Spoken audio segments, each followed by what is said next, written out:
Welcome to Candidates Forum 2021. I'm your host, Larry Curtis, and we are pleased to have in studio with us today former City Councilor-At-Large and returning Jean Bradley Derenoncourt for running for City Council-At-Large. Jean, welcome to Candidates Forum. Give us a couple of minutes about why you're back. What's going on? What's been happening? Hey, Larry. It is. Well, for those of you who do not know me, my name is Jean Bradley Derenoncourt. Some people call me the kid with the long last name or the long name. It is a pleasure to be here. As you know, Larry, obviously 2020, was crazy, unbelievable. Mm-hmm. Fortunately, we are here, and unfortunately, we lost a lot of people. But thanks to God, who gives us another chance, to be, hope at His presence. So I am too happy, as always, to be here, and obviously running for City Councilor-At-Large. As you know, Brockton is my home. Brockton is my community. I'm always here. I never left, and I feel like, Brockton will always be part of my life, no matter where I go, no matter what I do. So, in terms of what I do, I am running again. I never left. I always here. Obviously, we did something different. It didn't work, and we're back. So I don't think I'm doing anything new here. Those of you who know me, you know that I am always stand up for what we believe in. I love the Brockton community. Without the Brockton community, I wouldn't be who I am today as a young kid from Haiti. After the earthquake in 2010, the city of Brockton opened its door for me, welcomed me, among them you, Larry, and of course, a lot of folks in the city. So we're here. We're not 29 anymore. I'm a little bit older now. I think that's the only difference. A little bit wiser, maybe, too? Definitely, mostly. So I'm here. I'm glad to be here. Yeah. All right. Well, welcome back, Jean. Thank you. We got a series of questions we're just going to go Let's through, do it. okay? Bring it on. One of the first questions is, what do you believe is the most important issue facing the City Council today? Why is that? And what recommendations would you have moving forward? Well, I don't want to focus on the City Council, although it's an amazing question, but I think one of the biggest challenges that we are facing right now in the city of Brockton is public safety, believe it or not. What I mean by public safety is that, the city of Brockton is a beautiful, prosperous city. And I feel like, given the fact that we have a diverse group of people, we need to find a way to bring everyone at the table. This is something that I've been saying since I was at Massasoit, since I was on the Student Trustee. So at the end of the day, when I take a look at Brockton, I don't see a Haitian community, a Irish community, or a Cape Verdean community. I see the Brockton community, because Brockton is home for me. So at the end of the day, I think we need to find a way to bring everyone on the table. Not only public safety, but youth engagement. And I always talk about that. As a young person myself, I think it's important to encourage the young people to get involved. Not just to go to school and leave the city, but also to go to school and come back to Brockton. Larry, you have a bunch of kids yourselves. I mean, I'm assuming that some of them probably express the same desire of coming back to Brockton. But at the end of the day, coming to Brockton to do what? That's a question mark. But I think Brockton has untapped potential. We need to find a way to do that. And to go back to your questions, that's one of the reasons when I first got elected back in 2017, I encouraged the young people to get involved by passing an ordinance to increase access to voter registration to all Brockton young people. The reason I did this is because sometimes some young folks may think, well, I don't want to vote, I don't care. But at the end of the day, you have to vote, because by voting, you are voicing your voice and elect the folks that you want to represent you. And I think it's important for people to understand Brockton is home for all of us. No matter where you come from, no matter what you do, at the end of the day, we are all Brocktonian. And I will never forget that the day that I became a U.S. citizen, this was the most proudest moment in my life. Knowing that now I have a U.S. passport and I'm able to raise the American flag no matter where I go. So I think it's important for the Brockton City Council to work together by having a diverse group of people, obviously with different ideology, different school of thought, to making sure that when we stand, people see the city of Champion, the city of Rocky Marciano, the city of Marvin Hagler, the city of Let Me Be Carpenter. These are the places that we need in the city. And that's what I always talk about, and that will never change. Okay. Yeah. All right. Currently, the City Council is elected every 2 years. Does the city need to consider changing the election cycle to an every 4-year cycle? Would you support changing of the election cycle, and would you support what is basically a part-time position today becoming full-time council? This is what I believe in. In the spirit of effectiveness, right? So it's important for people to understand that when it's come down to public service, obviously, as you know, I used to work for Governor Patrick, Senator Michael Brady, intern for Linda Balzotti, and of course on the councils. It's important for people to understand the importance, if not the definition of their job. And sometimes, given the fact that people may, have different jobs, they don't really have the time to think about what they want to do in terms of to move the city forward. Do I believe the city council should improve? Of course, yes. But I think it's important for me to let the people, make that decision. At the end of the day, I'm not running to represent myself. I am running to represent Brockton. So it's important for the people of Brockton to get involved in terms of where do they want to take the city? Where they would like to take the city.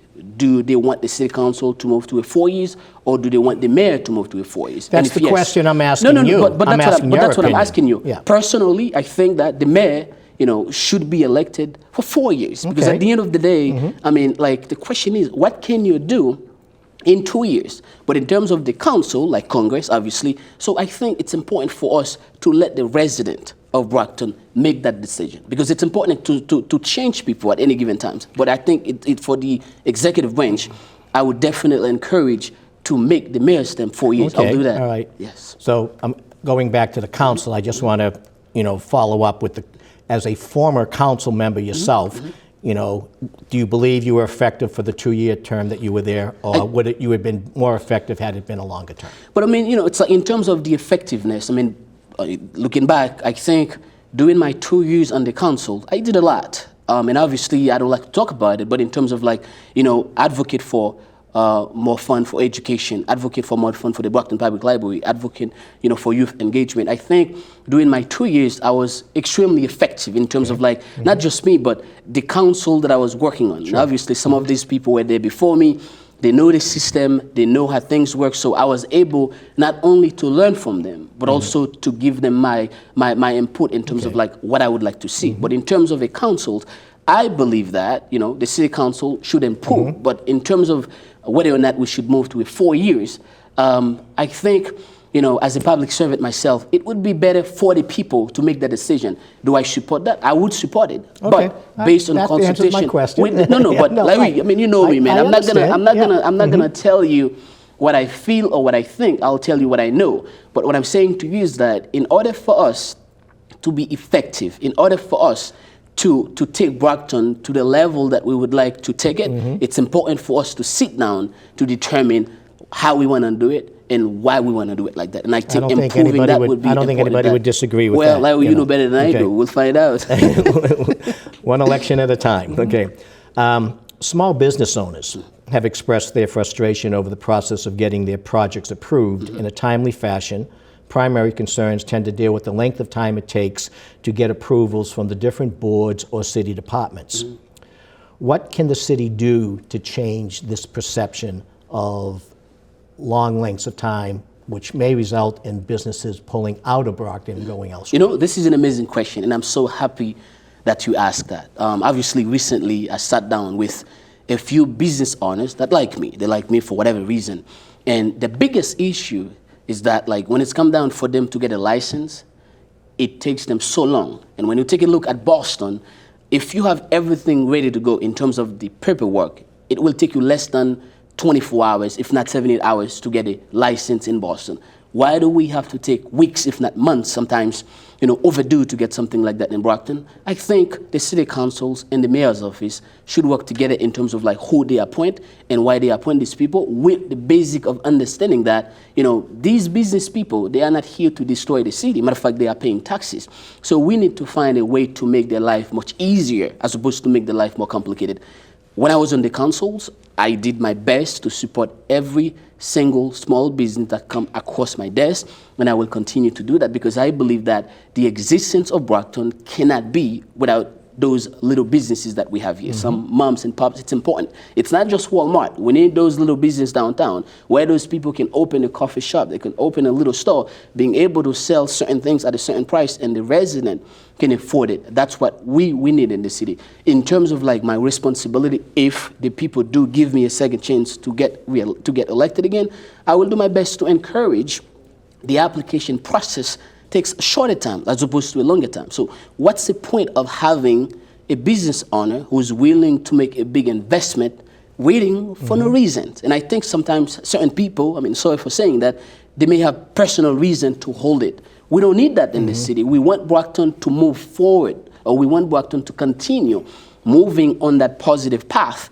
And hopefully the revenue in terms of taxes these people are gonna bring in here will benefit for education, for public safety, for youth empowerment, for seniors, or anything that the city believes will work for all of us. That's what I always believe. I haven't changed none of that. So on many of these boards or these departments that exist that the approval process has to go through, they're generally either hired into or appointed by the mayor, but the city council would have to approve. I agree. Right? Yes. So that collaborative effort between the mayor's office and administration and the city council is potentially part of the problem because. But I think there's a lack of communication between not just this mayor's office and also the council's office. And I think this is something that I always, talk about. And I think we have to be more open in terms of how we communicate. Because at the end of the day, Jean Bradley, Derenoncourt, does not have any personal interest in regard to anything that has to do with public service. I serve on the library as a trustee, and I remember when we were hiring the person in charge right now, it was a long process. But I think sometimes we have to vet people to determine whether or not they are qualified for this job. But at the end of the day, just because we are, trying to understand whether or not somebody is qualified doesn't mean we have to make the process, complicated. At the end of the day, we need qualified people to be in qualified position. I am not a physician. You will never take advice from me in terms of what kind of pills that you need to take for your headache.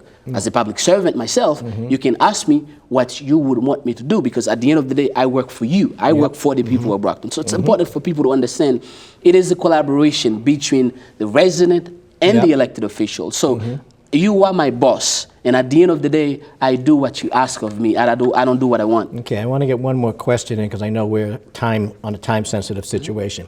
As a city councilor, one of your primary responsibilities is that when issues come up for a vote, that your vote is going to be cast in the best interest of the city overall, particularly as a councilor-at-large. Yes. Okay.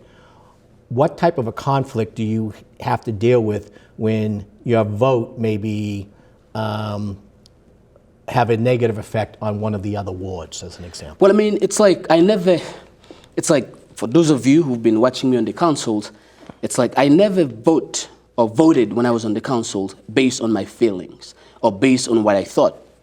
I always vote based on facts and the information that I receive, and I make that determination. Because this is one thing that people need to understand.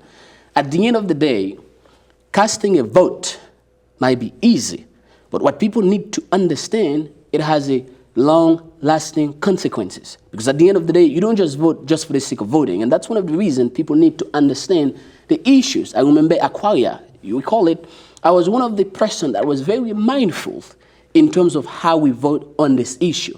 I sat down, I opened whatever information they provided me, I read it through, and I asked the lawyers question, both Aquaria lawyers and the city's attorney at that time, I believe it was Phil Nazarella. Right. The question that I need to ask to give me somewhat clarification to make that determination, to determine whether or not we should go on that path. I think we cannot act on emotion. We must act on the best interest of the city. And that's what I always do, and that's what I'll continue to do. Because at the end of the day, I respect those who came before me, and even those that will come after me. But at the end of the day, we need to find a center part for us to meet in order for us to bring the best out of Brockton. And as the councilor-at-large, I don't represent a ward. I represent the city of Brockton. So obviously, a decision may not satisfy everyone, but it must satisfy the majority of the people. That's what I always do, and that's what I'll do. You got 20 seconds to convince the voters real quick. My fellow Brocktonians, so I am so happy to be back. And as you know, November 2nd is final election for Brockton. I would hope you will consider me to give me one of your 4 votes for City Council at Large, because a vote for me is a vote to increase access in terms of funding to education, public safety, youth empowerment, and of course, making sure that our seniors are safe on the street no matter where they go. So thank you so much for giving me a chance. If you forget my name, it's John Bradley Derenoncourt, or the guy with the longest name. Thank you. On behalf of all of us here at the Candidates Forum, we want to thank you for being here.